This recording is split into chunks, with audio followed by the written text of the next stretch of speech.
This is the story of a man who gave everything and got nothing back. Ken woke up at 4:47 a.m. Not because he wanted to, because his body couldn't rest anymore. 5 hours of sleep had become his standard. His back ached. His hands were cracked and bleeding from yesterday's work. He didn't look in the mirror. He already knew what he'd see, a man running on fumes. The small apartment was cold. Linda was still asleep. Their son Desmond, only 5 years old, was curled up in the corner bedroom. Ken moved quietly. He always did. He didn't want to wake them. He didn't want them to see him like this. He made coffee with water so hot it burned his fingers. He didn't feel it anymore. By 5:30 a.m., Ken was on the job site. Construction. 12 hours. 6 days a week. Sometimes 7. The money was barely enough. Barely. That word defined his entire life.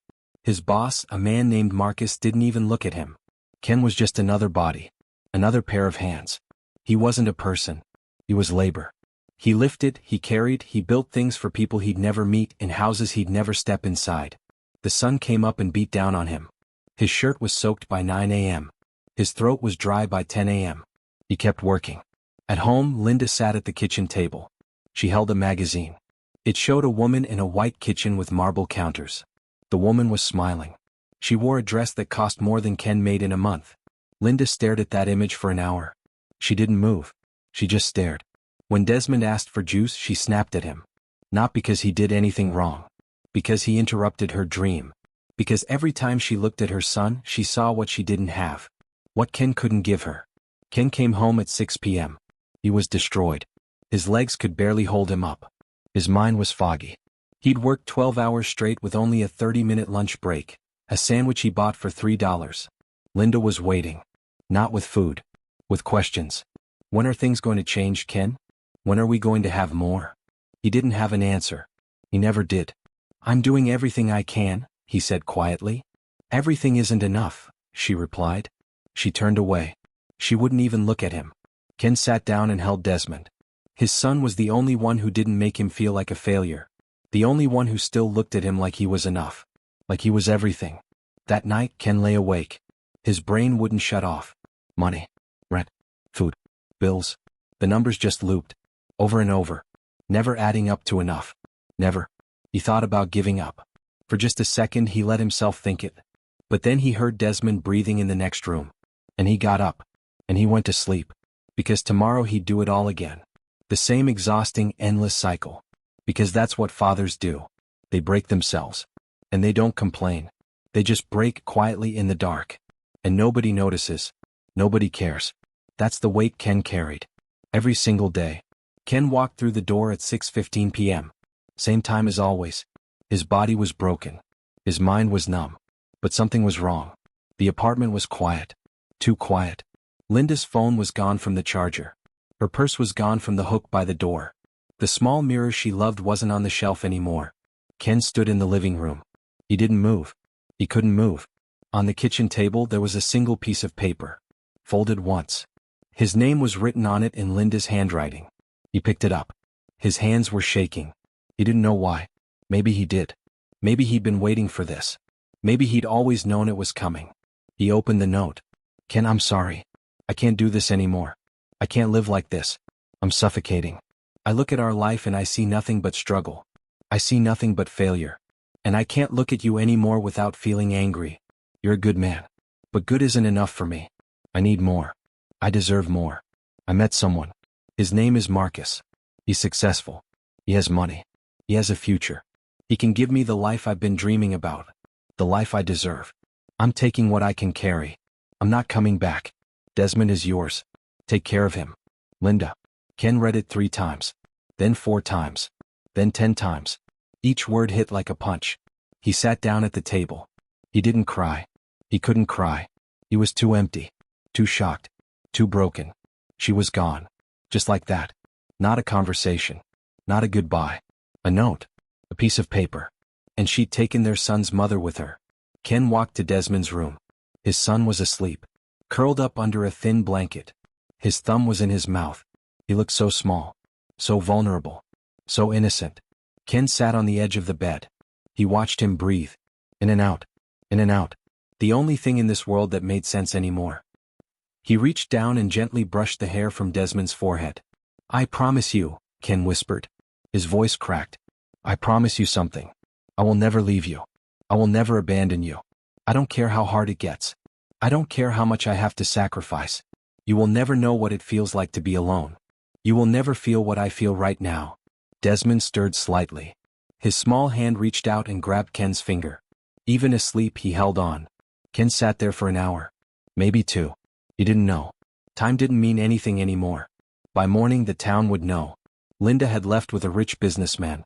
The gossip would spread fast. People would talk. They'd say cruel things. They'd judge. They'd pity him. But Ken didn't care about any of that. All he cared about was the small boy sleeping in his arms. He was alone now. Completely alone. A single father with almost nothing. No money. No support. No wife. No future that made any sense. But he had a promise to keep. And for Ken, a promise was the only currency that mattered. He would never break it. No matter what it cost him. 10 years passed. Ken didn't count them. He just lived through them. One day at a time. One breath at a time. The construction job was still there. But now he had two more. Early mornings fixing pipes in apartment buildings. Afternoons on the site. Evenings repairing broken things for neighbors.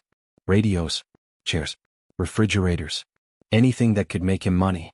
His hands weren't hands anymore. They were tools. Cracked. Scarred. Bleeding. The skin was thick like leather. The fingers were bent from years of holding hammers and wrenches. He couldn't open jars anymore. His grip was too strong. Or maybe too broken. But he never complained. Not once. 3 years into being alone, Ken started his own repair business. Nothing fancy. A small shed behind the apartment where he worked nights and weekends. He'd advertise on a bulletin board at the grocery store. Business cards made at the dollar store. That's all he could afford. But people came. They came because Ken was honest. Because he fixed things right. Because he charged fair prices. Because he showed up when he said he would. Desmond grew up in that shed. While other kids played in parks, Desmond learned to use tools. His father taught him. Small hands holding wrenches. Small fingers learning how to tighten bolts. By age 8, Desmond could help. By age 12 he was working alongside his father. Ken never forced him. But Desmond understood. He felt it. His father needed him. And Desmond needed to help. The apartment stayed small. The same one Linda had walked out of. Ken painted it himself. Fixed the leaky roof. Patched the walls. He kept it clean. He kept it warm. He kept it home. There were nights when Ken had maybe $50 left after rent, utilities, and food. He'd sit at the kitchen table and decide what to cut. Electricity? Food. There was never a right answer. But Desmond always ate. Always. Ken would make a plate for his son and watch him eat. Only after Desmond finished would Ken eat what was left. Sometimes it was a lot. Sometimes it was nothing. Ken didn't mind. His body had learned to run on less. By age 15, Desmond was smart. Really smart. He got perfect grades without trying. Teachers told Ken his son was special. Gifted. College material. Ken heard it and felt something crack open inside his chest. Hope. Real hope. One night, Ken sat on the edge of Desmond's bed. His son was 16 now. Almost a man. Ken's hands shook as he spoke. "I need to tell you something," Ken said quietly. Desmond looked up from his textbook. "Everything I do," Ken continued, "every job, every hour, every sacrifice. It's all for one reason. You're going to have what I didn't. You're going to go to college. You're going to build something. You're going to have a future that doesn't break you." Desmond reached out and grabbed his father's hand. "You already gave me everything, Papa," Desmond said. Ken shook his head. "No. The real gift comes now." That night, after Desmond fell asleep, Ken whispered the words he'd whispered 1,000 times before. "You'll have the life I never did. I promise you that. I will work until I have nothing left. And you will have everything." He meant it. Every single word. The promise wasn't just words anymore. It was carved into his bones. It was the reason his heart still beat. The reason he kept going when every part of him wanted to stop. Desmond would succeed. Not because Ken had money, but because Ken had something better. He had a father's absolute refusal to fail. It was a regular Tuesday afternoon. Ken was washing dishes. His hands were pruned from the water. His back ached from the morning's work. Desmond was 10 years old now. The age where boys start asking questions. Real questions. The kind that don't have easy answers. Desmond walked into the kitchen slowly. His backpack was still on his shoulders. He hadn't started homework yet. He just sat down at the small wooden table and waited. Ken felt it. That shift in the air. He'd been dreading this moment for 10 years. "Papa," Desmond said. His voice was different. Older. Careful. Ken didn't turn around. He kept washing the plate in his hands. His body went rigid. "Do I have a mother?" Ken's hand stopped moving. The plate nearly slipped. He gripped it tighter. 10 years. For 10 years, Desmond hadn't asked. Ken had hoped maybe he never would. Maybe he could protect him from that truth. Maybe he could build a life so full of love that Desmond would never notice the absence. He was wrong. Ken turned slowly. Water dripped from his hands onto the floor.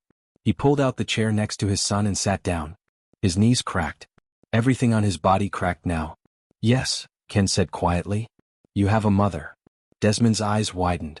He'd never heard Ken say those words before. "But she isn't with us. She left a long time ago. When you were very little. You probably don't remember her at all." Ken's voice was steady. But his hands were shaking. "Why did she leave us?" Desmond asked. The question was small. But it carried weight. Ken took a breath. He could lie. He could protect his son. He could say something kind and soft. Something that wouldn't hurt. But Desmond deserved the truth. "Your mother," Ken began.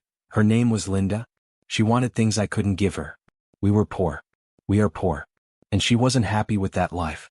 She wanted nice things. A nice house. Nice clothes. A man who could give her those things." Ken paused. He had to choose his next words carefully. This was the moment that would either break his son or shape him. "I wasn't enough for her. The love I had wasn't enough. She wanted money instead. So she left us for a man who had it." Desmond was silent.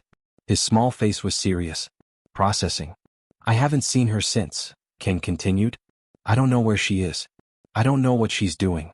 And I never heard from her again." It was the simple, brutal truth. No softening. No protecting. Just reality. Desmond looked down at his hands. Ken waited. He prepared himself for anger. For sadness. For resentment. For the question, why wasn't she here? But Desmond did something Ken didn't expect. He stood up. He wrapped his small arms around his father's neck. He held him tight. "It's okay, Papa," Desmond whispered. "You're the best parent I could ever have." Ken felt something break open inside his chest. Years of holding it together. Years of carrying this secret. Years of guilt. It all came pouring out. He held his son and let himself cry. For the first time since Linda left, he cried. Desmond didn't let go. He just held on. His small hands pressed against his father's back. Steady. Loyal. Present. In that moment, Ken understood something. He didn't need to be enough for everyone. He didn't need to have all the answers or all the money or all the right things. He just needed to show up. And keep showing up. Over and over. And his son would remember that. Not the struggle. Not the poverty. Not the sacrifice. He would remember that his father was there. Always. That was everything. By 18, Desmond was different from other kids. He didn't party. He didn't waste time. He didn't complain. While his classmates slept in on Saturdays, Desmond was already working. Learning code. Reading books on business. Teaching himself things no one was asking him to learn. Ken watched it happen and understood. His son had absorbed everything. The work ethic. The hunger. The understanding that nothing comes free. That comfort is a luxury. That every hour matters. Desmond got scholarships. Full rides. Multiple universities wanted him. He chose the one with the best computer science program. Ken cried when he opened the acceptance letter. College was hard. Desmond worked while he studied. He'd attend classes during the day and code at night. He slept 4 hours. Sometimes less. But he never complained. He'd learned that from Ken. By sophomore year, Desmond was building things. Small applications. Then bigger ones. He understood something that most people didn't. Technology wasn't just about the code. It was about solving problems. Real problems. Problems that mattered. In his dorm room, surrounded by pizza boxes and empty energy drink cans, Desmond built his first real product. A software platform that helped small businesses manage their operations. He worked for 8 months without sleep. Without breaks. Without stopping. Ken would call him on Sunday nights. Just to check in. "How are you, son?" "Good, Papa." "Tired?" "But good." "Are you eating?" "Yeah. Pizza mostly." Ken would laugh. He recognized this. This hunger. This drive. His son was hungry in a different way than he was. Desmond wasn't hungry for food. He was hungry for something more. At 22, Desmond graduated with honors. Top of his class. By then, his software was already generating revenue. He'd taught himself everything. Business, marketing, sales, investor relations. He could have stopped. He had enough money to live comfortably, to buy a house, to rest. He didn't. Instead, he kept building. He brought in a team. Smart people. Hungry people. They worked in a small office that smelled like coffee and ambition. Every person there understood one thing: they were building something that mattered. 5 years later, Desmond's company went public. The stock price tripled on the first day of trading. Desmond was 27 years old. A billionaire on paper. Real money. Generational wealth. The kind of money that changes everything. But something didn't change. Desmond still called Ken every Sunday. He still listened to his father's advice. He still remembered where he came from. He still understood that money wasn't the point. Building was the point. Creating was the point. Making something from nothing was the point. Ken watched his son become successful and felt something he'd never felt before. Peace. Not the temporary kind. Real peace. Deep peace. His sacrifice had meant something. It had shaped a man. It had created a legacy. But Ken also noticed something else. Women. They came now. Beautiful women. Sophisticated women. Women who wore expensive clothes and knew how to say the right things at the right time. They surrounded Desmond at galas. At business events. At restaurants. They laughed at his jokes. They touched his arm. They competed for his attention. And Ken watched them like a hawk. Because he recognized what they wanted. It wasn't Desmond. It was what Desmond had. The money. The status. The security. It was Linda all over again. Different faces. Same hunger.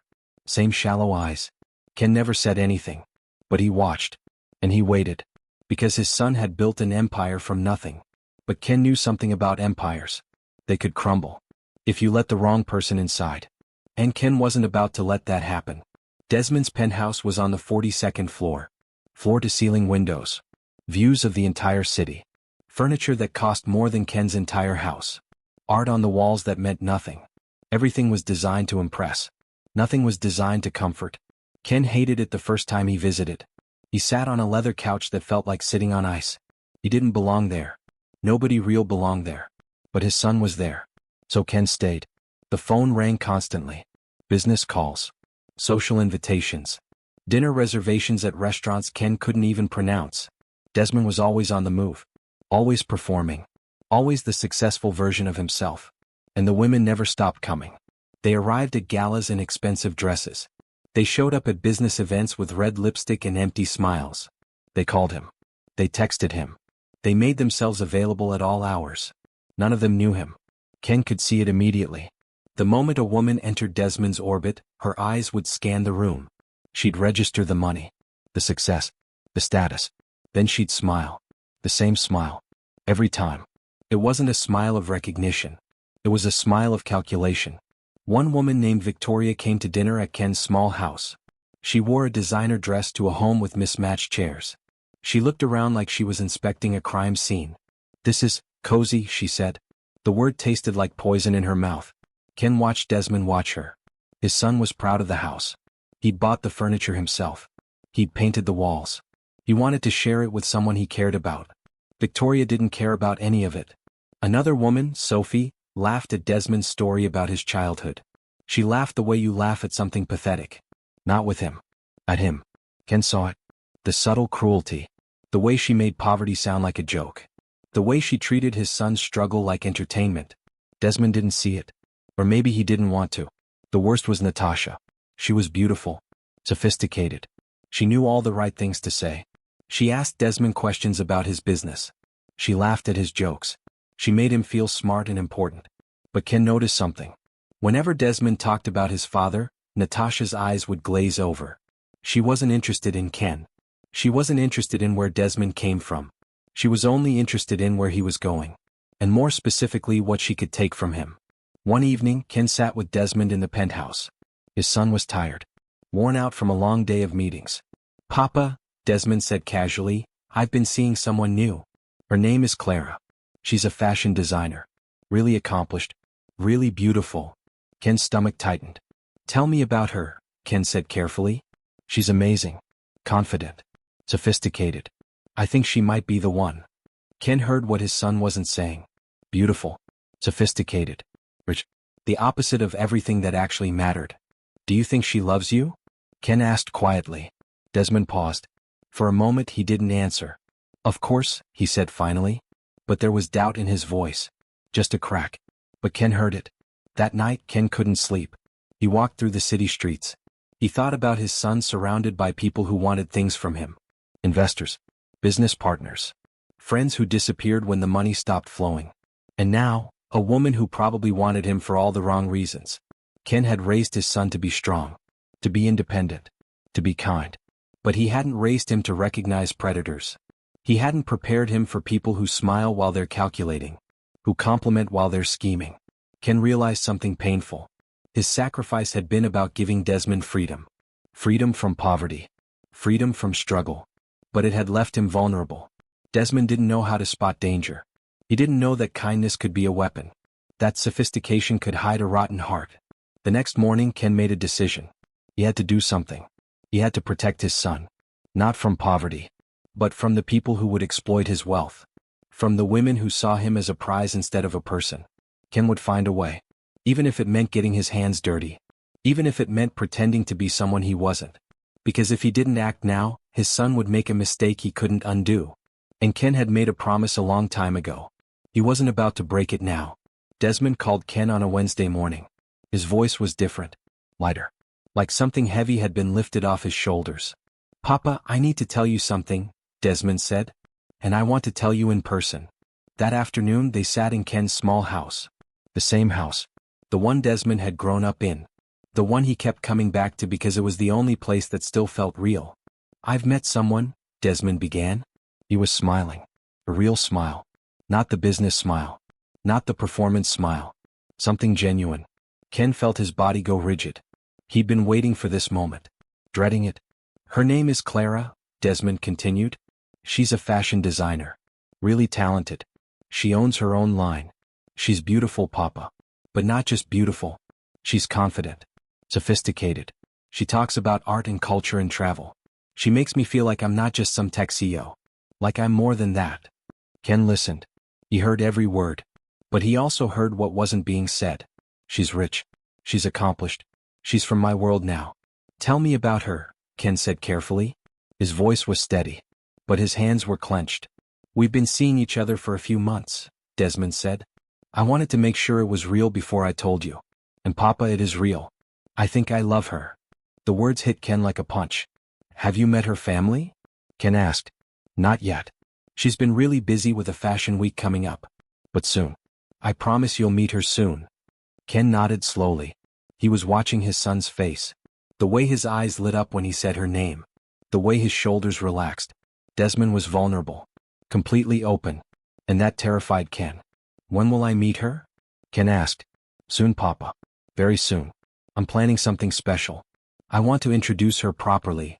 That night, Ken couldn't sleep again. He sat in his small living room. The same room where he'd sat the night Linda left. The same walls. The same furniture. But everything felt different now. Because Ken knew something his son didn't. Love wasn't enough to see the truth. Love made you blind. Love made you believe things that weren't real. Love made you vulnerable to people who knew exactly how to exploit it. The next day, Ken did something he wasn't proud of. He called a private investigator. It was expensive.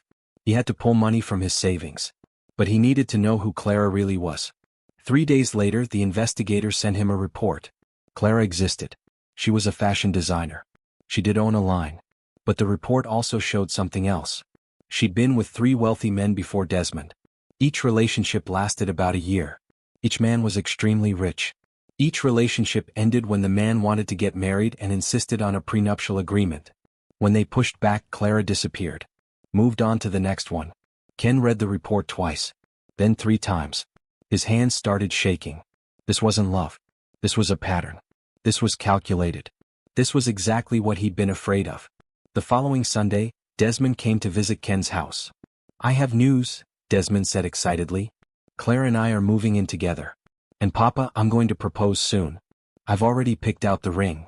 Ken felt something break inside his chest. His son was about to make the biggest mistake of his life. And Desmond had no idea. Ken forced himself to smile. He forced himself to say, "That's wonderful, son." I'm happy for you. But inside, Ken was calculating, planning, deciding what he had to do. He couldn't let this happen. He couldn't watch his son marry a woman who was using him. A woman who saw him as a bank account. A woman who would take everything he had and leave him broken. That night, Ken made his decision. He would have to become someone else. He would have to infiltrate his son's world. He would have to get close enough to see Clara's true nature. And he would have to expose her before it was too late. Ken didn't know how yet. But he knew one thing. He was his father's son. And his father had taught him how to sacrifice, how to suffer, how to do whatever it takes. The plan would come. And when it did, Clara wouldn't know what hit her. Desmond called Ken the next evening. She said, "Yes, Papa." Clara said yes. Ken heard the joy in his son's voice. Pure, unfiltered happiness. The kind of happiness that comes from believing you've found the person you're supposed to spend your life with. Ken's throat felt tight. "That's wonderful, son," Ken managed to say. "Congratulations." "Thank you, Papa. I want you to meet her properly now. Before the wedding. I want you to know her. Really know her." After they hung up, Ken sat in the dark for an hour. Just sitting. Just breathing. He'd made his choice. He'd set things in motion. But hearing his son's voice like that, hearing the hope, the vulnerability, the absolute certainty that this was right, it made Ken question everything. What if he was wrong? What if Clara really did love Desmond? What if Ken was about to destroy his son's happiness based on a private investigator's report and his own suspicions? But then Ken thought about Linda. He thought about that night. The note on the table. The single piece of paper that had shattered his world. And he knew. Some women didn't lie gradually. They lied completely. They performed. They played a role so well that everyone around them believed it was real. Until it wasn't. Ken received an invitation to a dinner party at Desmond's penthouse. Clara was hosting. It was meant to be an intimate gathering. Desmond, Clara, Ken, and Clara's closest friend. Ken arrived at 6 p.m. sharp. The penthouse was transformed. Flowers everywhere. Candles. A table set with expensive china. Clara had done this. Clara had planned this. She was presenting herself as the woman who belonged in this world. The woman who could be the perfect hostess. The perfect wife. Desmond greeted Ken at the door. He looked happier than Ken had ever seen him. Lighter. More alive. Then Clara appeared. She was stunning. That wasn't a question. She wore a dress that probably cost more than Ken's car. Her makeup was flawless. Her smile was radiant. She moved through the room like she owned it. "Ken," Clara said, extending her hand. "I'm so glad we finally get to spend proper time together. Desmond talks about you constantly." Ken shook her hand. It was cold. Despite the warm room, her hand was ice. "Thank you for having me," Ken said quietly. Throughout dinner, Clara was perfect. She asked Ken questions about his life. She listened intently. She laughed at his stories. She was gracious and warm and everything a future daughter-in-law should be. But Ken was watching. He watched the way her eyes moved when she looked at Desmond. There was calculation there. Assessment. She was measuring him. Confirming his worth. Making sure he still had what she needed. He watched the way she touched his arm. It wasn't affectionate. It was possessive. A claim. A marker. He watched the way she changed when she talked about the wedding. Suddenly she was talking about honeymoon destinations. About a house she wanted to renovate. About plans that all required money. Desmond's money. When the diamond caught the light, Clara twisted her hand to make sure everyone saw it. "It's beautiful, isn't it?" she said, not really asking. More like confirming that yes, she had successfully secured the prize. Desmond gazed at her like she was the most perfect thing in the world. Ken felt something inside him break. After dinner, Desmond walked Ken to his car. "Well?" Desmond asked. "What do you think of her?" Ken looked at his son's face. So hopeful. So trusting. So completely blind. "She's very elegant," Ken said carefully. "That's not what I asked, Papa. Do you think she loves me?" Ken wanted to say no. He wanted to tell his son everything. The report. The pattern. The cold hand. The calculating eyes. But he couldn't. Not yet. Not without proof.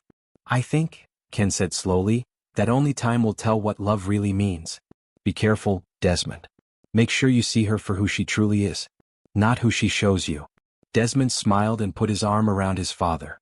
"I know her, Papa. I know her better than you do. She loves me. I'm sure of it." Ken got in his car and drove away. He thought about his son upstairs in that penthouse with that woman. And he thought about how completely powerless he was to protect him. Unless he acted. Ken pulled over on the side of the road. He took out his phone and called the private investigator. "I need more information," Ken said. "Everything. Every detail. Every relationship. Every conversation you can find. I need to know exactly who Clara is." That night, Ken made his final decision. He would become someone else. He would move into that penthouse. He would watch Clara. He would wait for her to reveal herself. Because Ken knew something. People like Clara couldn't keep the mask on forever. Eventually, when they thought nobody important was watching, they let it slip. And Ken would be there to see it. Ken would be there to stop his son from making the biggest mistake of his life. Even if it meant becoming a stranger in his own son's world. Ken was walking home from the market. It was 6:45 p.m. The sun was setting. The streets were getting quieter. He had a bag of groceries. Nothing expensive. Nothing worth anything to anyone who mattered. He was thinking about Clara. About the plan forming in his head. About how he'd approach Desmond with the proposal. He didn't see them coming. 3 men emerged from an alley. Their faces were covered. Their movements were sharp. Predatory. They'd done this before. "Old man," one of them barked. "Drop the bag." Ken froze. His mind went blank for a second. Then instinct took over. He pulled the bag closer to his chest. "Please," Ken said quietly. "I have nothing of value." "We'll decide that," another man said, stepping closer. One of them grabbed Ken's arm. His grip was strong. Cruel. Ken felt pain shoot through his shoulder. He was going to lose everything. Not the bag. His phone. His keys. Maybe worse. Then a voice cut through the darkness. "Let him go." The men turned. Standing a few feet away was a young woman. She was petite. Alone. In any logical world she should have been terrified. She wasn't. "This is none of your business," one of the men growled. The woman didn't move. Didn't flinch. She held up her phone. "You heard me," she said. Her voice was steady. Clear. "Let him go or I call the police." For a moment the men hesitated. They calculated. Was she bluffing? Was she really going to call? Was it worth the trouble? They released Ken. They looked at the woman once more. Then they disappeared into the shadows like they'd never been there at all. Ken stood frozen. His arm was throbbing. His heart was pounding. His groceries were scattered on the ground. The woman approached him slowly. "Are you okay?" she asked. There was genuine concern in her voice. Yes. Thank you," Ken stammered. "I don't know what would have happened if—" "Don't think about it," she said, kneeling down to help pick up the groceries. "It's over now." They gathered the scattered items. A few things were broken. Most were fine. "I'm Anita," the woman said. "Ken," he replied. "Do you live nearby, Ken?" Anita asked. "Yes. Just a few streets away. Let me walk you home. Just to be safe." They walked together through the quiet streets. Anita didn't ask for anything. Didn't expect anything. She just walked beside him, making sure he got home safely. When they reached his house, Ken tried to offer her money. She refused. He tried to invite her in for tea. She politely declined. She just smiled and said, "Be careful out there, Ken. There are good people in this world. But there are also bad ones. Stay alert." Then she left. Ken stood at his door for a long time after she was gone. He thought about her bravery. Her kindness. The fact that she'd risked herself for a stranger. The next morning, Ken couldn't stop thinking about Anita. He did something he wasn't proud of. He asked questions around the neighborhood. Subtle questions. Casual questions. "Do you know a young woman named Anita? Around the area?" It didn't take long to find her. A neighbor mentioned she worked at a big company downtown. Said she was a secretary. Always helping people. Always kind. Ken's hands started shaking when he realized the truth. Anita worked at Desmond's company. Ken looked up the employee directory online. There she was. Anita Chin. Secretary to the CEO. Ken stared at her photo for a long time. She was smiling in the picture. A real smile. Not a performance. Not calculated. Just genuine warmth. That night, Ken sat with the information and let it sink in. The universe had just put someone in his path. Someone kind. Someone humble. Someone who worked at Desmond's company and saw him every single day. Someone who could help him see the truth about Clara. Ken didn't believe in coincidence. He believed in fate. In purpose. In moments that changed everything. This was one of those moments. Ken pulled out his phone and called Desmond. "Papa?" Desmond answered. "Is everything okay?" "Yes, son. Everything is fine. I just wanted to tell you about something that happened today. Something that made me think about the people in your life." Ken told Desmond about the attack. About Anita saving him. He left out the part about investigating her afterward. Desmond listened carefully. That's incredible, Papa. I'm glad you're okay. And I'm glad Anita helped you. She's an amazing person. I rely on her at the office. Desmond, Ken said carefully, I want to meet her properly. I want to thank her for what she did. There was a pause on the line. Sure, Papa. I can arrange that. Why do you want to meet her? Ken smiled to himself. Because she might be exactly what you need. Because she might be the antidote to Clara. Because she might show you what real kindness looks like. But Ken couldn't say any of that. Not yet. Because, Ken said simply, I believe in thanking people who change your life. And she did. After they hung up, Ken sat in the darkness. The plan was coming together. Not the one he'd originally conceived. Something better. Something more elegant. Anita was the key.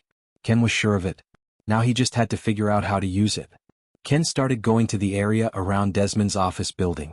Not every day. That would be obvious. But enough. He'd sit on a bench across the street. He'd watch people coming and going. He was looking for one person. It took 3 days before he saw her. Anita arrived at 7:45 a.m. Before work officially started. She was carrying a bag of donuts and coffee cups from a local shop. She wasn't there for herself. Ken could see that immediately. She walked into the building. 20 minutes later, Ken watched from outside as Anita distributed the coffee and donuts to the security guards at the entrance. She was smiling. She was asking them questions. About their families. About their weekend. She actually cared about their answers.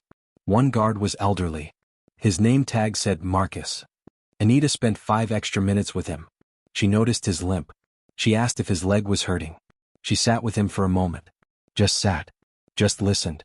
It wasn't performative. It wasn't for show. Nobody important was watching. She just did it because that's who she was. Ken watched this and felt something shift inside his chest. Over the next 2 weeks, Ken observed Anita in small moments. He saw her help an intern who'd spilled coffee all over their desk. Instead of laughing or walking away, Anita got paper towels. She helped clean it up. She reassured the nervous kid that it was okay. That accidents happen. He saw her stay late one evening helping a janitor carry heavy boxes. The janitor wasn't even her responsibility. She just saw someone struggling and stopped what she was doing. He saw her eat lunch alone at her desk. While other employees went to expensive restaurants, Anita brought a packed lunch from home. Homemade. Simple. She didn't complain about the food or show envy for what others had. One day, Ken positioned himself near the coffee station on Desmond's floor. He pretended to be looking at the building directory. He waited. Anita appeared, making coffee for herself during a break. An executive from another department approached her. Anita, the man said dismissively, I need these reports printed and bound by 3 p.m. Can you do that? He was rude. Demanding. He didn't say please. He didn't acknowledge her as a person. He just barked orders like she was a machine. Anita didn't get defensive. Didn't get angry. Of course, she said kindly. I can absolutely do that for you. Would you like them in any specific order? The executive didn't even say thank you. He just walked away. Anita made his copies. She bound them perfectly. She placed them on his desk before 3 p.m. without being asked a second time. Ken watched this and understood something profound. Anita had nothing. No wealth. No status. No power to demand respect. But she had something the executives didn't have. She had dignity that came from within. She had self-respect that didn't depend on what others thought of her. She was poor. But she was rich in ways that actually mattered. One afternoon, Ken saw Anita in the lobby of Desmond's building. She was talking to another young woman. Her friend probably. They were laughing about something. I'm telling you, Anita's friend was saying, you should ask him out. Your boss is handsome. He's rich. He's successful. Why are you working as his secretary when you could be his girlfriend? Ken leaned closer, pretending to look at his phone. Anita shook her head. Because I respect him too much, Anita said simply. He's my boss. And more than that, I'm not that kind of person. I'm not interested in men for their money or their status. I'm interested in who they are as people. I'm interested in character. Her friend rolled her eyes. You're too noble, Anita. The world doesn't work like that. People use each other. That's just how it is. Maybe, Anita said quietly. But I'm not going to be one of those people. I'm not going to compromise who I am just because everyone else is doing it. Ken felt tears prick his eyes. This girl. This young woman. She worked in a building full of wealth and power, and she wasn't seduced by it. She wasn't trying to climb. She wasn't using anyone. She was just good. That evening, Ken went home and sat in his small living room. He thought about his son. Surrounded by sophisticated people. Surrounded by beautiful women. And missing the one person in his entire company who was actually worth knowing. Anita wasn't trying to impress anyone. She wasn't performing. She didn't have an agenda.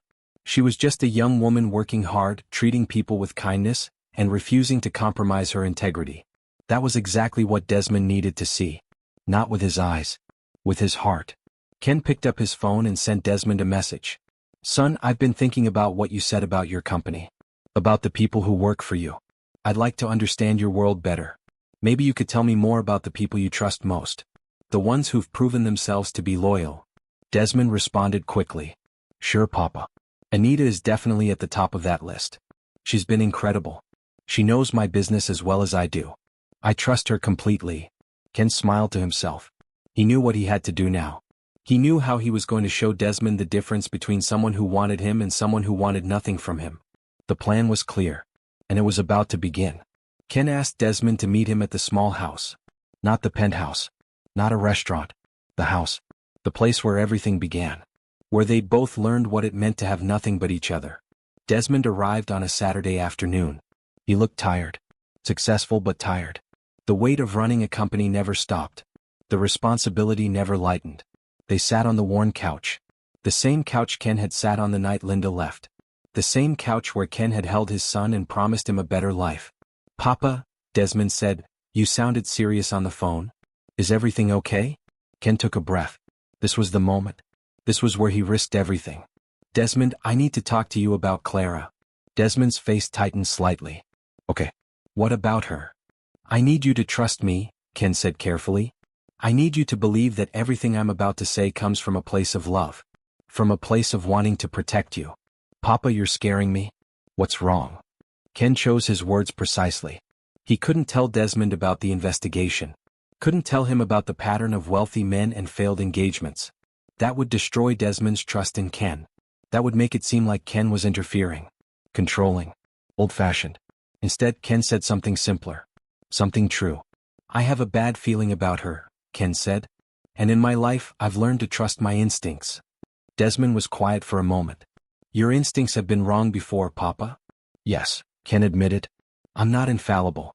But I'm also not trying to control your life. I'm trying to protect it. There's a difference. So what do you want me to do? Desmond asked. Break up with her? I can't do that based on a feeling, Papa. That's not fair to her. Ken nodded. He'd expected this response. I'm not asking you to break up with her, Ken said. I'm asking you to test her. Test her? What does that mean? Ken leaned forward. I want to come live at your mansion. But not as your father. I want to be a security guard. Someone Clara thinks is beneath her. Someone she won't respect. And I want to see how she treats me. How she treats someone she believes has no power. Desmond's eyes widened. Papa, that's insane. That's a terrible idea. Is it? Ken asked. If Clara is who you think she is, she'll pass the test easily. She'll be kind. She'll be respectful.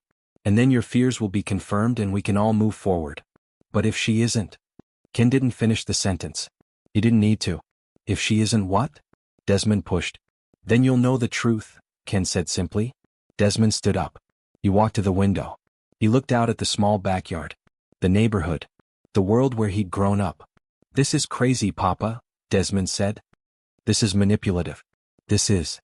I know, Ken interrupted quietly. I know it's all those things. But I'm asking you anyway. Because I can't marry her. Because I can't watch you walk into a trap. Not if there's something I can do to prevent it. Desmond turned back to face his father. And what if you're wrong? What if you infiltrate her life, pretend to be a security guard, and she treats you perfectly? Then what? Then I apologize, Ken said. Then I step aside and I support your marriage with my whole heart. Desmond's shoulders dropped. How long would this take? A few weeks. Maybe a month. Long enough to see her true nature. And if I don't want to do this? Ken looked at his son with an expression that was both sad and resolved. Then I'll let it go. But you asked me once if I thought she loved you. Do you remember? Desmond nodded. I couldn't answer you then because I didn't know, Ken continued. But now I need to know. And the only way to find out is to watch what she does when she thinks nobody important is looking. Desmond sat back down. He rubbed his face with his hands. He was conflicted. Ken could see it written all over his face. "This is wrong, Papa," Desmond said quietly. "Yes," Ken agreed. "It is. But you're going to do it anyway." "Yes," Ken said. "I'm going to do it anyway. With or without your permission. But I'm asking for your permission. I'm asking you to trust me." The room was silent for a long time. Finally, Desmond looked at his father. "If I agree to this, you have to promise me something. If Clara passes the test, if she's kind and good to you, then you stop interfering. You stop doubting. You accept her completely." "I promise," Ken said. "And if she fails?" "Then we deal with it together," Ken said. "As a family." Desmond exhaled slowly. "Okay, Papa. Okay, I'll do it. But I hope you know what you're doing." Ken felt relief wash through him. And guilt. Lots of guilt. Because he was about to enter his son's life under false pretenses. He was about to deceive Clara. He was about to set a trap. He was becoming the kind of person he'd never wanted to be. But he was also protecting his son. Saving him from a mistake that could destroy him. Sometimes love required sacrifice. Sometimes it required deception. Sometimes it required becoming a stranger in your own son's world. Ken stood up and put his hand on Desmond's shoulder. "Thank you, son. For trusting me." Desmond didn't respond. He just looked down at his hands. Because deep down, Desmond wasn't sure about Clara either. Deep down he was relieved someone was finally checking. 3 days later, Ken moved into the mansion. He wore a security guard uniform. Simple. Gray. Forgettable. He kept his back slightly bent. He moved slower. He adopted a voice that was quieter. Smaller. He became Sam. Nobody questioned it. The mansion had a rotating staff. People came and went. Sam was just another body filling a role. That evening Clara arrived. She swept through the door like she owned the place. Designer luggage. Expensive perfume. Everything about her screamed wealth and status. She didn't look at Ken. Didn't acknowledge him. Didn't see him at all. She was already planning to move in. Desmond introduced them formally. "This is Sam, our new security guard. Sam, this is Clara." Clara gave Ken a dismissive nod. Then she turned back to Desmond without saying a word. Ken watched everything. The first test came that night. Clara wanted to walk the perimeter. She wanted to see the grounds. She called out to Ken as if he were a dog. "Sam," she barked from across the courtyard. "Open the gate faster. I don't have all day." Ken moved as quickly as he could without breaking character. His joints were stiff. His movements were deliberate. By the time he reached the gate, Clara was already frustrated. "This is ridiculous," she said, not to Ken but loud enough for him to hear. "Desmond, you need to get a younger guard. This one is useless." Ken said nothing. He just opened the gate and stepped aside. Over the next few days, the pattern became clear. Clara barely spoke to Ken. When she did, it was to give orders. Her tone was sharp. Cutting. There was no please. No thank you. No acknowledgement of his humanity. "Sam, your uniform is wrinkled. It looks terrible. Sam, you're standing too close to the door. Move back. Sam, I saw a leaf by the front entrance yesterday. How did you miss that?" Each criticism was designed to belittle, to diminish, to make Ken feel small. And Ken took it all. He said nothing. He just absorbed the insults and watched. One morning, Ken was sweeping the front steps when Clara came out with her phone. She was on a call. She wasn't aware Ken was nearby, partially hidden by a large planter. "Yes, the engagement is official," Clara was saying to whoever was on the other end. Her voice was different now. Gone was the sweet tone she used with Desmond. This was her real voice. Art. Calculating. "The ring is ridiculous. Obviously expensive. Perfect for Instagram." Ken leaned slightly to listen better. "He's easy to manipulate," Clara continued. "All the talk about love and trust. Please. Men like that are simple. You show them attention, you tell them what they want to hear, and they do whatever you want." Ken's hands clenched around the broom handle. "The wedding will be soon. Very soon. Once I'm married, half of everything is mine. Divorce laws are very favorable if you know how to play the game." Ken heard enough. He stood back up and continued sweeping like nothing had happened. But everything had changed. That afternoon, Desmond came home from the office. He looked for Ken immediately. "Sam," Desmond called. Ken approached. "How has Clara been treating you?" Ken chose his words carefully. He couldn't reveal everything yet. He needed more. He needed Desmond to see it himself. "She's fine, sir. Busy with wedding planning." Desmond nodded, but Ken could see the doubt in his eyes.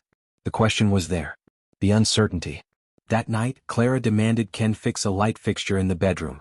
It was a simple task. Ken climbed the ladder carefully. His movements were slow. "Hurry up," Clara snapped from below. "You're so slow it's pathetic. I don't understand why Desmond keeps you around." Ken reached the fixture. He worked methodically. He didn't rush. "You know what?" Clara said, her voice dripping with contempt. "My father could never be a poor, disgusting security guard like you. So stop acting like you're anything important and do your job." Ken froze for just a moment. The words hit harder than she intended. They always did. He continued working without responding. But the trap was working. Clara was showing her true nature. She was becoming comfortable with Sam. She was letting her mask slip. Each insult was evidence. Each dismissal was proof. Ken had everything he needed to prove that Clara didn't just lack respect for service workers. She lacked respect for humanity itself. That night, Ken sat in his small security booth and made notes. Every incident. Every word. Every moment that revealed who she really was. By the end of the first week, Ken had pages of documentation. Clara was exactly what Ken feared. Exactly what he'd suspected. Exactly what he'd been trying to prevent his son from marrying. The only question now was how to show Desmond the truth without it destroying everything.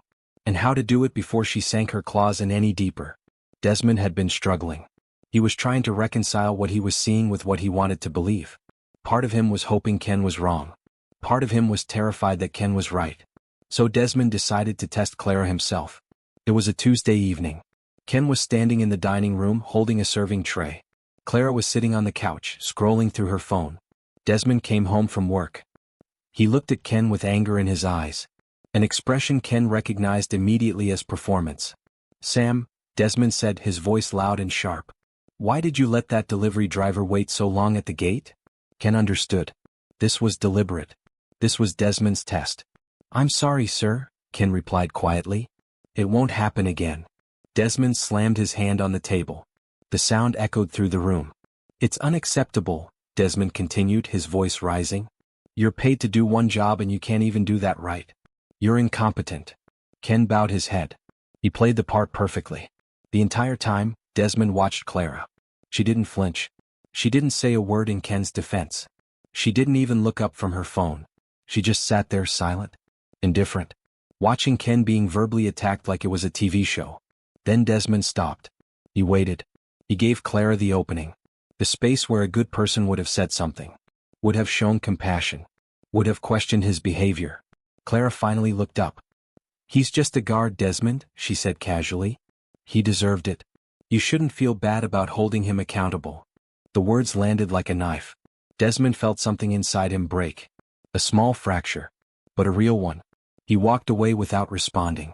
Later that night, after Clara had gone to bed, Desmond came to find Ken in the security booth. "Did you hear what she said?" Desmond asked quietly. "Yes, sir," Ken replied. "Do you know what that means?" Desmond's voice was shaking. Ken looked at his son. He could see the realization dawning. The moment when hope was starting to die. "It means she doesn't see you as human," Ken said gently. "It means she doesn't see me as human. And if she can dismiss me so easily, what will she do to the people you love? What will she do to your family?" Desmond sat down. He didn't say anything for a long time. "I wanted to believe she was different," Desmond said finally. "I wanted to believe she actually cared about me." "I know," Ken said. "But she doesn't, does she?" Ken didn't answer. He didn't need to. Desmond already knew. That night, Desmond couldn't sleep. He lay in bed next to Clara and watched her sleep. He looked at her face.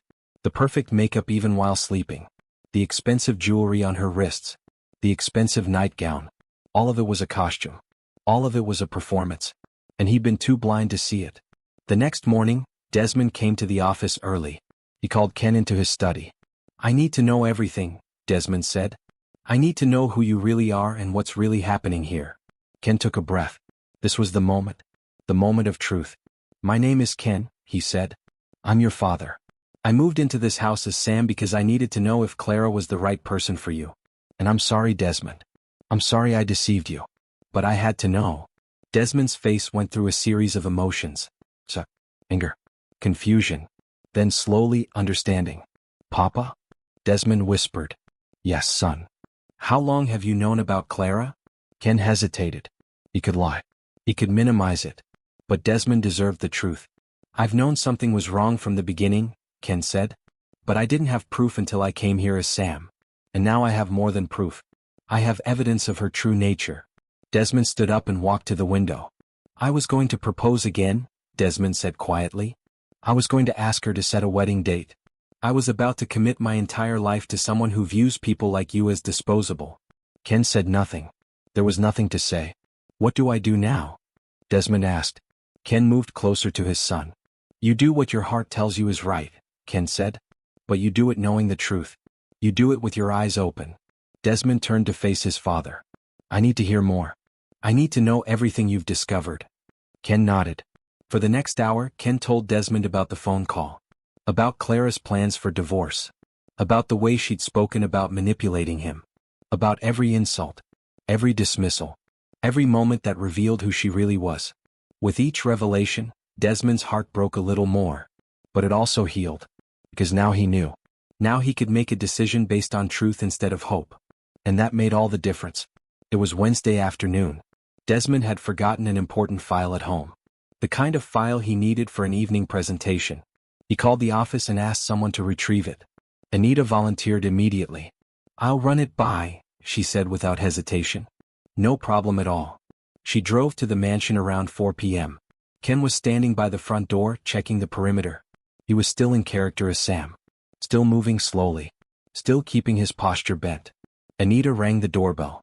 Ken opened the door. She stopped. Recognition crossed her face. It's you, Anita said, surprised. The man from the market. Ken nodded. Hello, Anita. I didn't know you worked here. I'm picking up a file for Desmond. Is he home? He's in his study, Ken said. Let me. Before Ken could finish, Clara's voice cut through the air. Sam, Clara called from the living room. Get back to your post. Anita's eyes widened slightly. She heard the tone. The sharpness.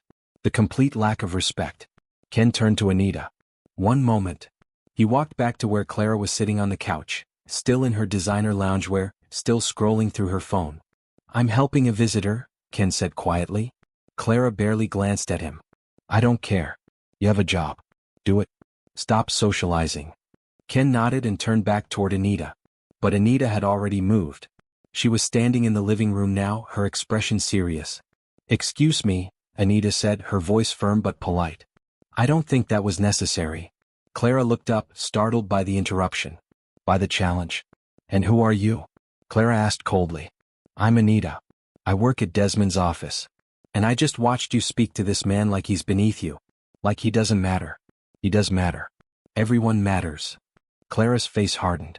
Listen, little Miss Secretary, this is none of your business. I don't know how things work where you come from, but in this household I set the standard for acceptable behavior. Anita stood her ground. She didn't back down. She didn't apologize. She didn't retreat. The only standard that should matter is kindness, Anita said quietly. And respect for human dignity. What you just did was neither. Clara rolled her eyes dramatically. Oh please. He's paid to do a job. If he can't handle basic direction, he should find another job.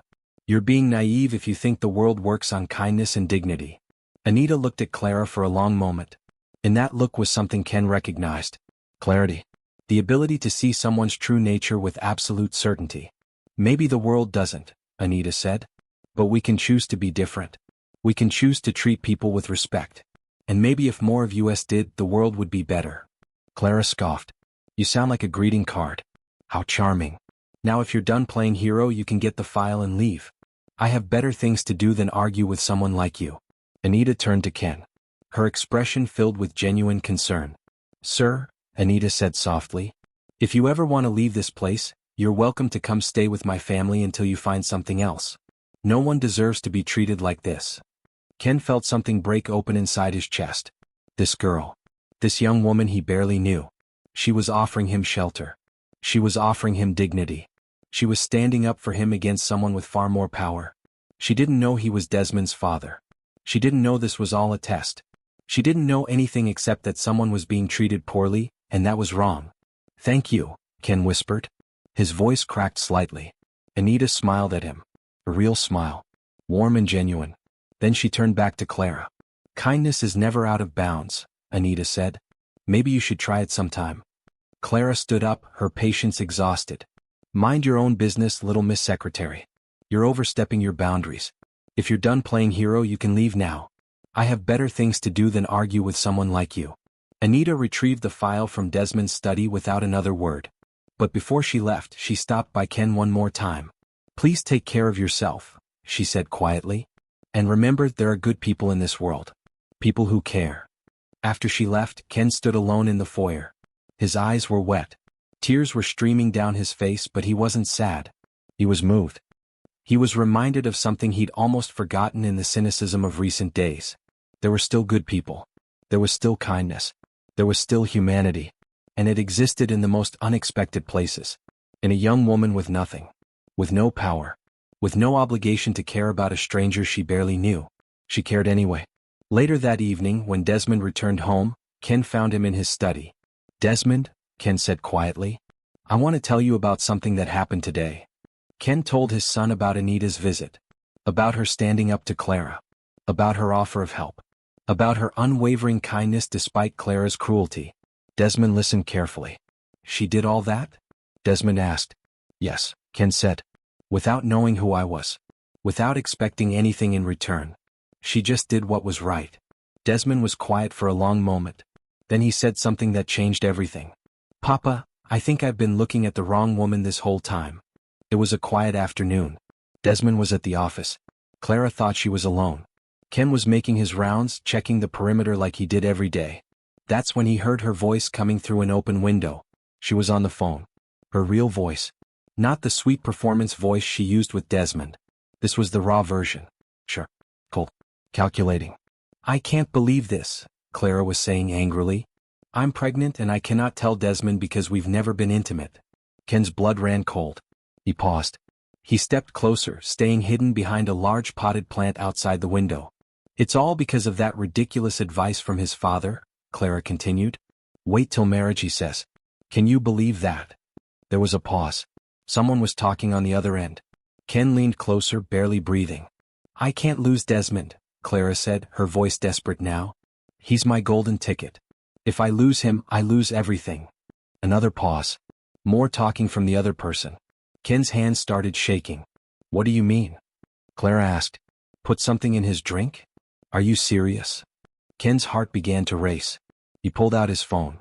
His hands were trembling as he opened the recording app. Look, the voice on the other end said, barely audible through the phone. Ken could make out the words but struggled to hear clearly. If you don't act fast, you might lose him for good. Slip something in his drink, get him in the mood and make it happen. If he finds out you're pregnant later, he'll have no choice but to marry you. Ken's stomach churned. He was recording now. Every word. Every syllable.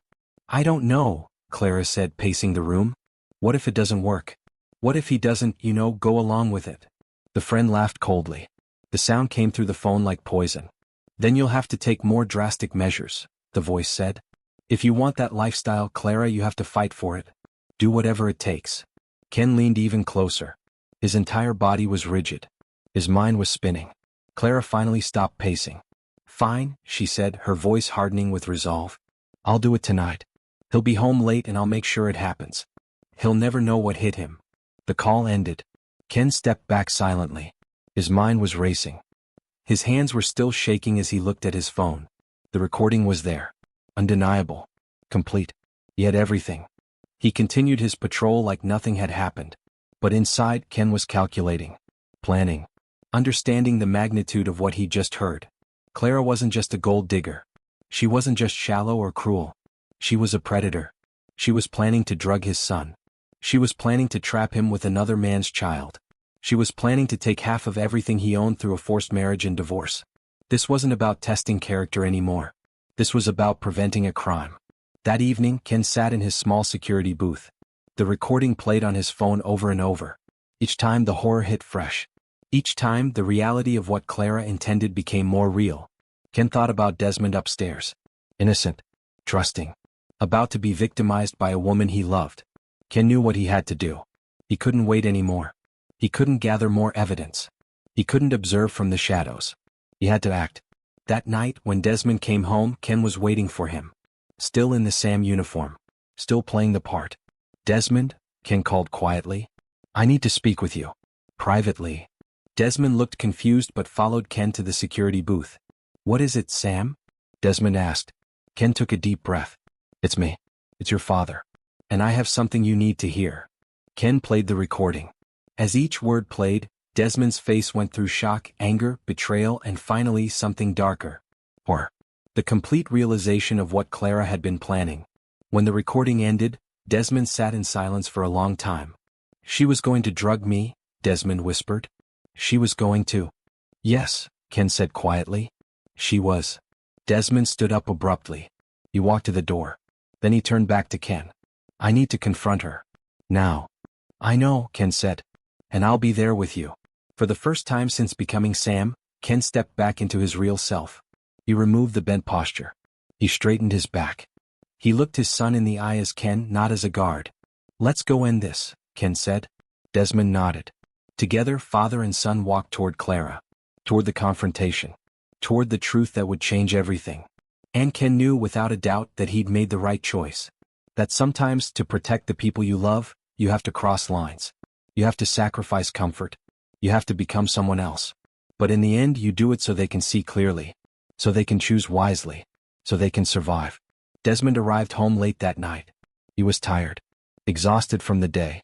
All he wanted was to relax. To sit down with a drink and forget about work for a while. Clara was waiting. She greeted him at the door with a smile. A calculated smile. The performance smile. She kissed his cheek lightly. You look exhausted, Clara said sweetly. Let me get you something to drink. It'll help you relax. Desmond nodded, unsuspecting. He sank into the couch. In the kitchen, Clara moved quickly. Her hands were practiced.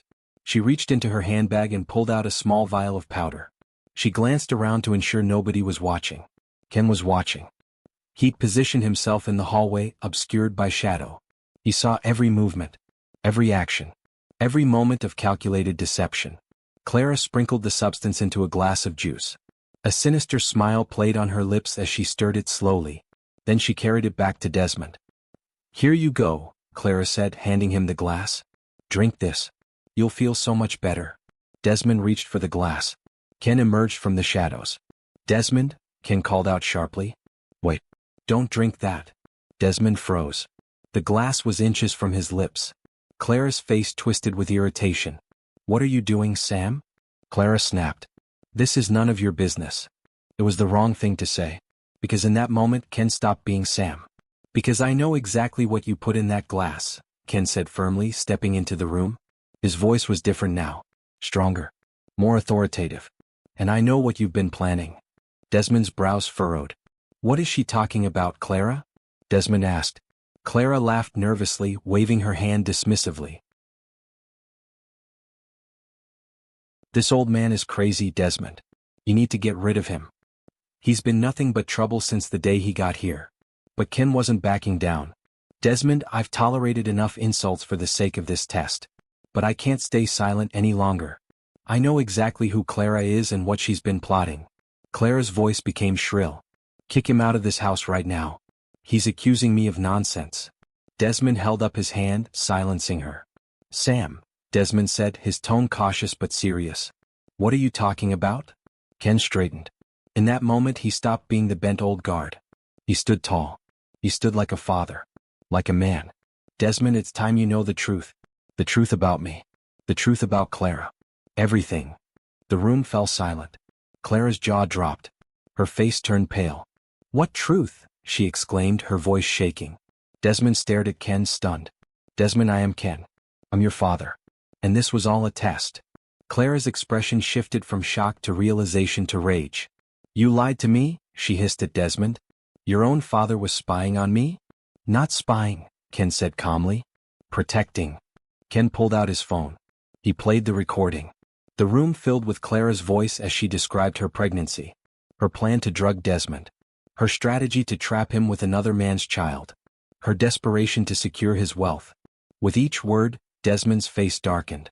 Clara stood frozen, her mouth opening and closing like a fish out of water. When the recording ended, Desmond's voice was cold as ice. You were going to drug me, Desmond said quietly. You were going to trap me with another man's child. You were going to steal my wealth. Clara moved closer to Desmond, tears suddenly filling her eyes. Please, Desmond, I love you. I only did this because I was scared of losing you. Ken stepped forward. His voice was firm, unforgiving. Love doesn't involve manipulation and lies, Clara. You've shown your true colors and they're nothing but greed and selfishness. Desmond looked at Clara with an expression of pure disappointment, of betrayal, of clarity. I trusted you, Desmond said. I thought you loved me for who I am, not for what I have. But now I see I was wrong. Clara fell to her knees, sobbing. Please, Desmond, don't do this. I can change. I'll be better. But Desmond shook his head. It's too late, Clara. Pack your things and leave. Moments later, security escorted Clara out of the mansion. Her tears did nothing to sway Desmond. Her pleas meant nothing. The performance was over. When the door slammed shut behind her, Desmond turned to Ken. Papa, he said quietly. I can't believe what you did. I can't believe what I would have done if you hadn't stepped in. Ken walked over to his son and placed a hand on his shoulder. I only want what's best for you, Desmond. You deserve someone who loves you for who you are, not for what you can give them. Desmond nodded slowly, his respect for his father growing deeper. I know, Papa. I know. That night, as Desmond sat alone in his penthouse, he realized something. The woman who'd shown him true kindness wasn't the one he'd been planning to marry. It was the one he'd been overlooking. And it was time to change that. The security guards were waiting. Clara stood in the foyer, still in her designer clothes, still wearing the diamond ring. She looked smaller now, diminished. The mask was gone. What remained was just a woman exposed. You can't do this, Clara said desperately, her voice cracking. I love you, Desmond. I love you. Desmond looked at her with eyes that were finally clear. No, you don't, he said quietly. You love what you thought I could give you. And that's not love. That's transaction. Clara reached for him. Desmond stepped back. I'm not angry anymore, Desmond continued. I'm just done. Done with the lying. Done with the performance. Done with you. Ken stood beside his son. He placed a hand on Desmond's shoulder. Not to push him. Just to let him know he wasn't alone. Clara's tears came harder now. Real tears. Or maybe just the tears of someone realizing their plan had failed. Please, she whispered. Please don't do this. But Desmond had already turned away. Ken looked at Clara.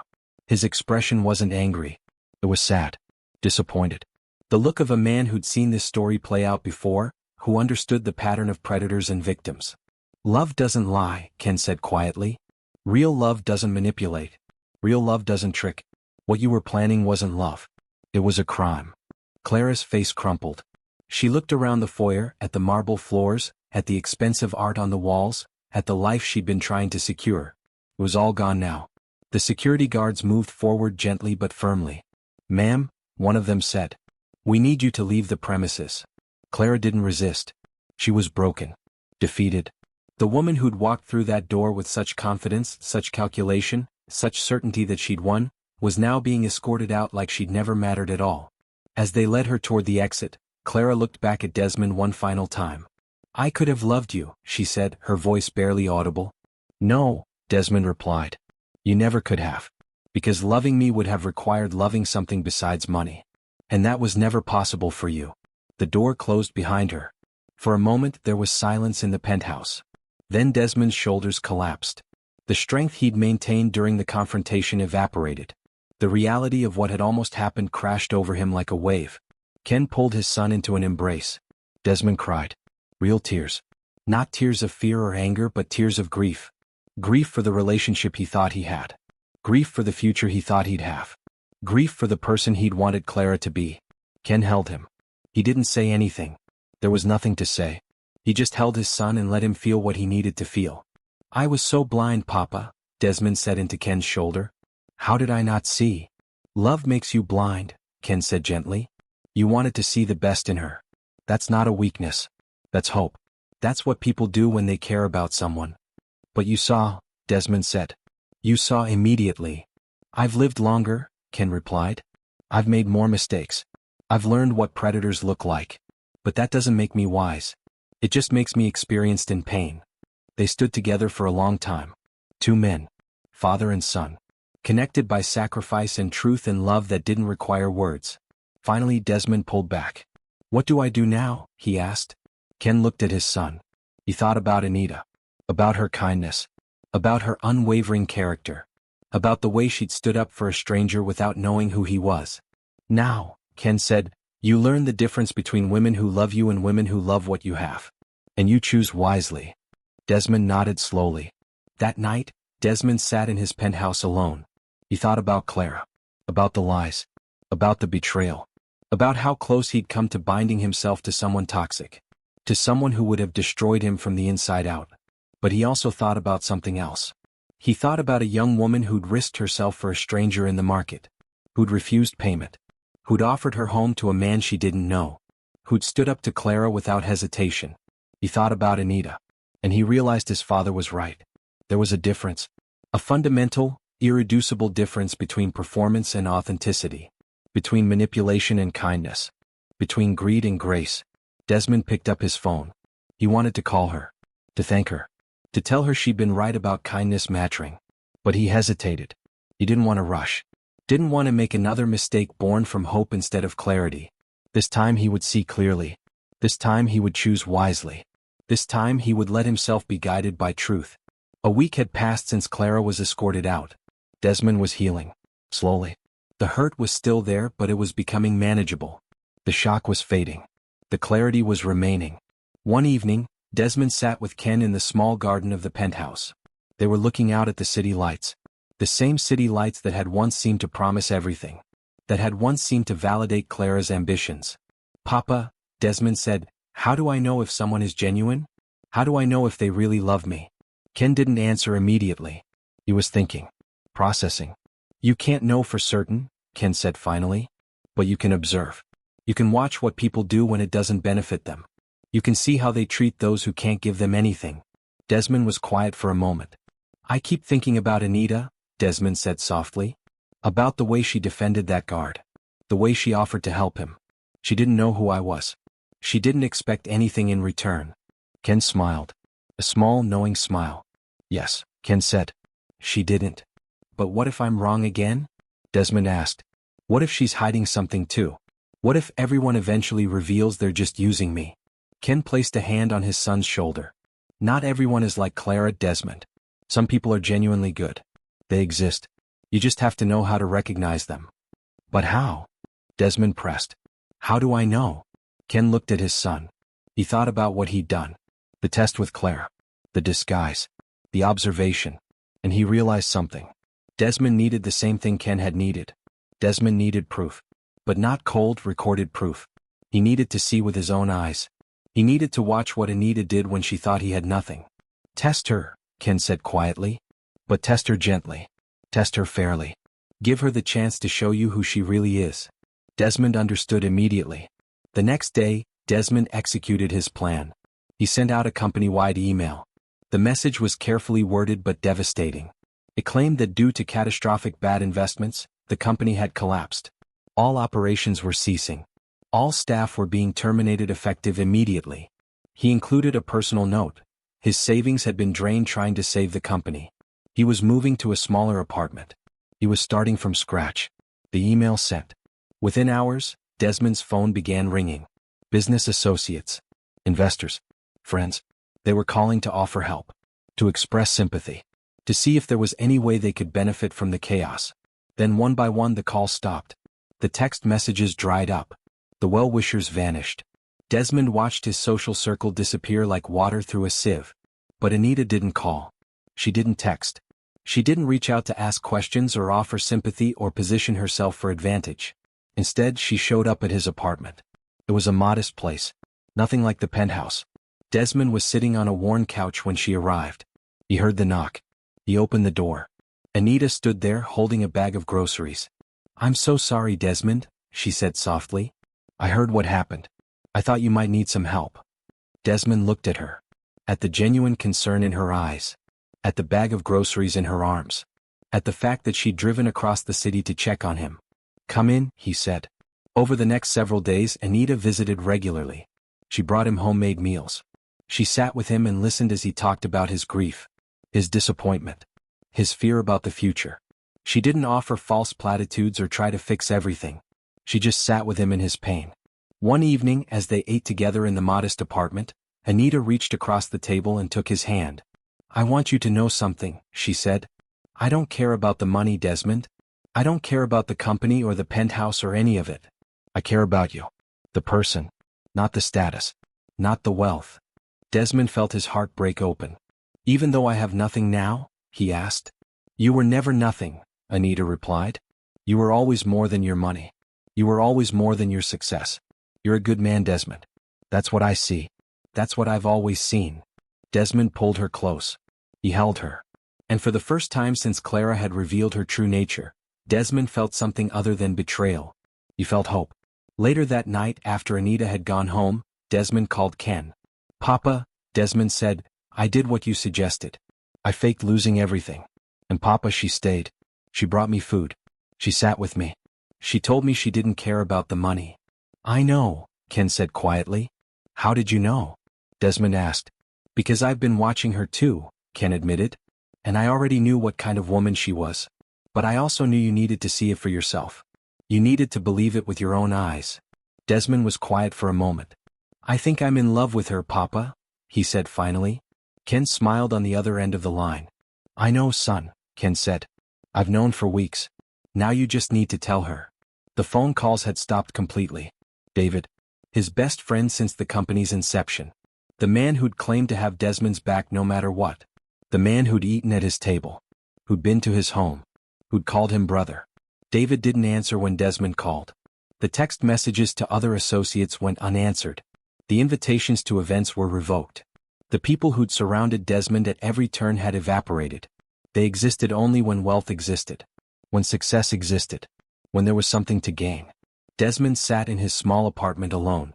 The walls were bare. The furniture was old. The kitchen was empty except for what Anita had brought. And yet, this apartment felt more like home than the penthouse ever had. Because here, in this emptiness, Desmond could finally see clearly. Anita arrived on a Thursday evening. It was her 4th visit that week. She came after work. Always after work. She never complained about the inconvenience. She never mentioned the time or distance. She just came. She was carrying a container of soup. Homemade. Still warm. She'd made it herself, Desmond knew. She'd spent her evening cooking for him instead of resting. How are you feeling today? Anita asked, setting the soup on the small kitchen counter. Tired, Desmond said truthfully. Lonely. Anita didn't try to fix it. Didn't try to make him feel better with false optimism. She just nodded and sat beside him. You don't have to be here, Desmond said quietly. You could be with friends. You could be doing something fun. Instead, you're here with me. In this apartment. Watching me fall apart. Anita looked at him carefully. I know I don't have to be here, she said. That's why I am. What do you mean? Desmond asked. If I were here because of obligation, I'd resent it, Anita continued. If I were here because of pity, it would feel hollow. But I'm here because I choose to be. Every single day, I wake up and I choose you. Desmond felt something shift inside his chest. Even though I have nothing now? He asked. Even though I'm a failure? You were never a failure, Desmond, Anita said firmly. You took a risk. It didn't work out. That's not failure.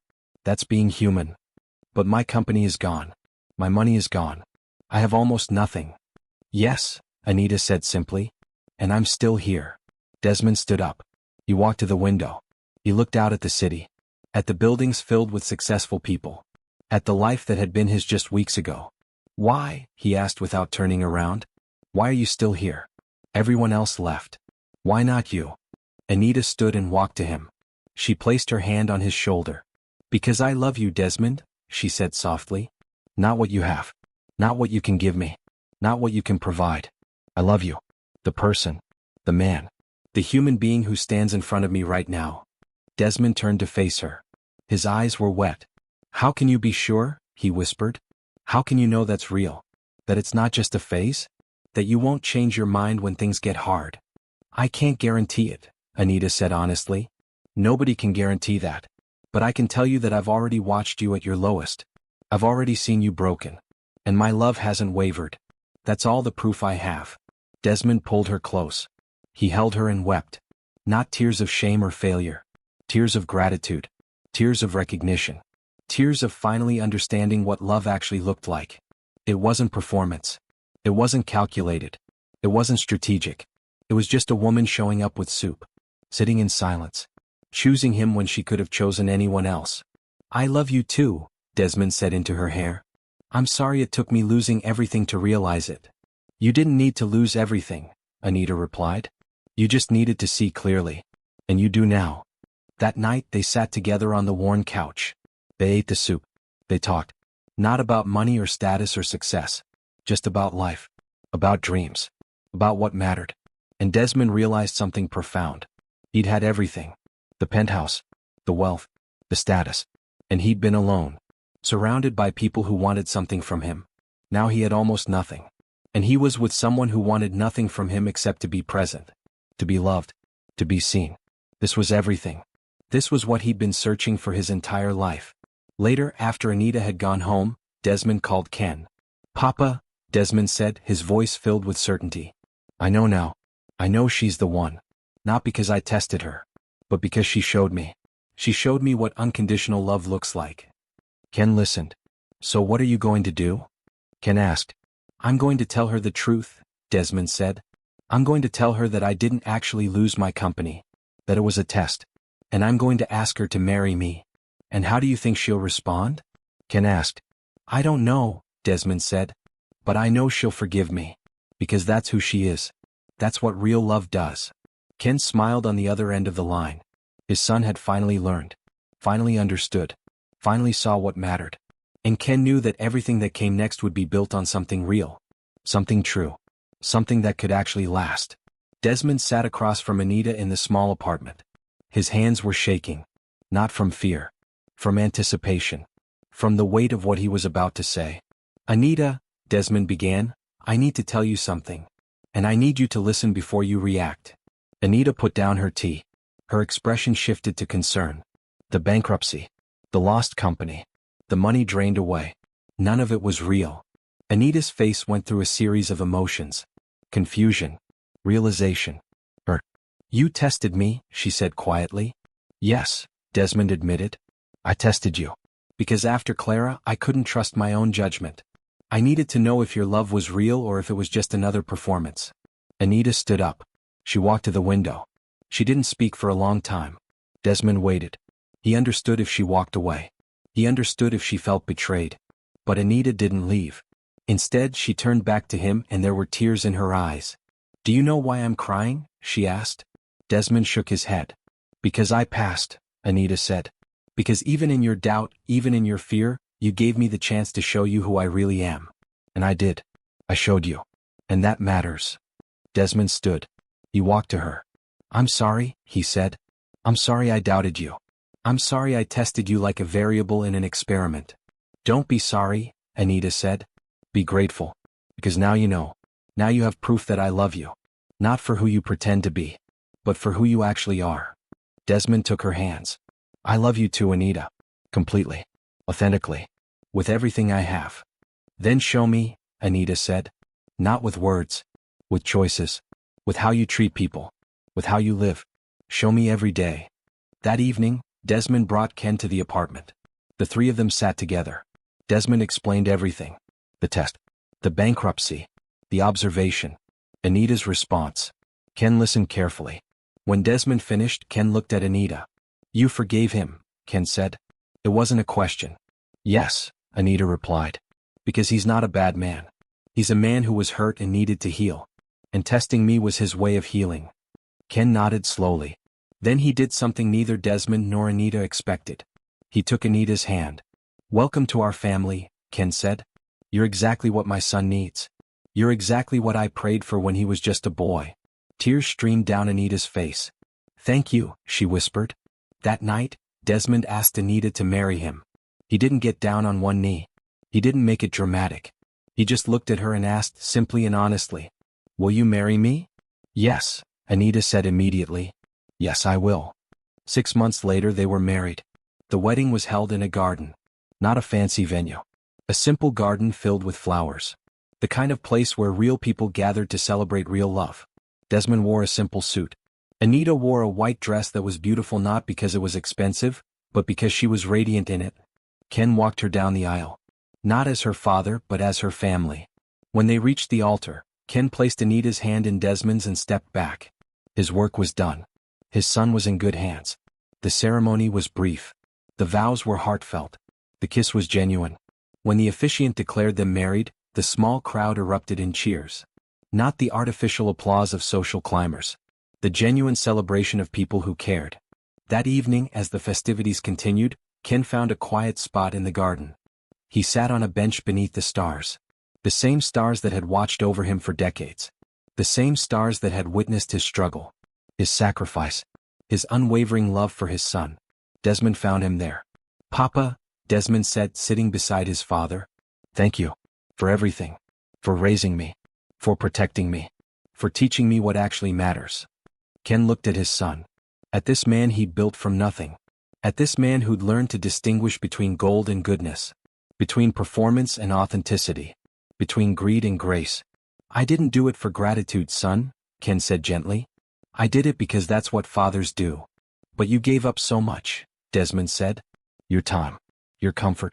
Your own happiness." Ken smiled. A smile that contained decades of sacrifice and love. "My happiness was always tied to yours," Ken said. "Every struggle I endured was an investment in you. And today I see the return. I see a man who knows the difference between the right woman and the wrong one. I see a man who values character over status. I see a man who will be a better husband than most because he understands what it costs to truly love someone." Desmond embraced his father. Ken looked back up at the stars. He thought about Linda. About the woman who'd left because she wanted more. She'd measured wealth in gold and cars and houses. She'd never understood that the greatest wealth was a son who turned out good. A son who chose kindness. A son who loved genuinely. Ken had nothing when he started. No money. No advantages. No guarantee that his sacrifice would mean anything. But he'd had something more valuable. He'd had belief. Belief that his son could be better. Belief that character could flourish in poverty. Belief that love, true love, was worth any price. And he'd been right. Desmond returned to the celebration with Anita. They danced. They laughed. They were genuinely happy. Ken watched from the bench. He didn't need to join them. His work was complete. His promise had been kept. His son had found real love. Later that night, as the last guests left, Desmond and Anita approached Ken. "We're moving," Desmond said. "Back to the neighborhood where you live. We're buying a house there. Close to you." Ken felt something catch in his throat.